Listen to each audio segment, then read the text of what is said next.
400 นងប្រុសបើកម៉ាស៊ីនជែកមកទៅជែកធម្មតាទេតែធំក្លិនស្អុយចឹងយកមកក្រាស់ខ្ញុំរើលាង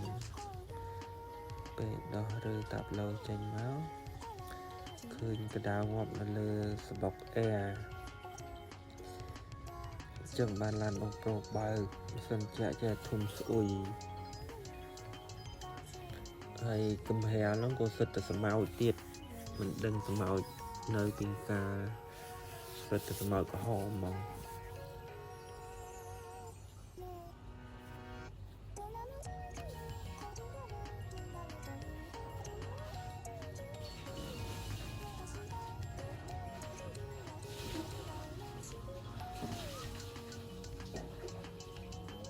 នេះដល់យកសុំចេញមកក្រៅហើយលាងសម្អាតហើយចាប់ចូលវិញ